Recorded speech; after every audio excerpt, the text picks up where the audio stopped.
Rules of business ഭേദഗതിയിലൂടെ മുഖ്യമന്ത്രി ലക്ഷ്യമിടുന്നത് ജനാധിപത്യത്തെ കടക്കൽ കത്തിവെക്കുന്ന നയമാണെന്ന് കേരള കോൺഗ്രസ് ജേക്കബ് സംസ്ഥാന ജനറൽ സെക്രട്ടറി KR ഗിരിജൻ തൃശൂരിൽ പറഞ്ഞു. സ്വർണ്ണക്കള്ളക്കടത്ത് കേസിൽ ആരോപണ വിധേയരായ മുഖ്യമന്ത്രിയും മറ്റു മന്ത്രിമാരും രാജിവെക്കണമെന്നും ആവശ്യപ്പെട്ടുകൊണ്ട് തൃശൂർ ജില്ലയിൽ നടന്ന പ്രതിഷേധ ധർണ ഉദ്ഘാടനം ചെയ്തുകൊണ്ട് സംസാരിക്കുകയായിരുന്നു അദ്ദേഹം.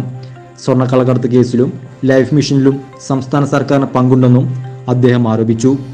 ലൈഫ് മിഷനിൽ CBI അന്വേഷണം റദ്ദാക്കാൻ life mission CEO UV Jose ഹൈക്കോടതിയിൽ ഹർജി ഫയൽ ചെയ്തത് പദ്ധതിയിൽ അഴിമതി ഉള്ളതുകൊണ്ടാണെന്നും നിലവിൽ ആരോപണ വിധേയരായിട്ടുള്ള എല്ലാ മന്ത്രിമാരും സ്ഥാനം രാജിവെച്ച് മാന്യത കാണിക്കണമെന്നും KR ഗിരിജൻ പറഞ്ഞു.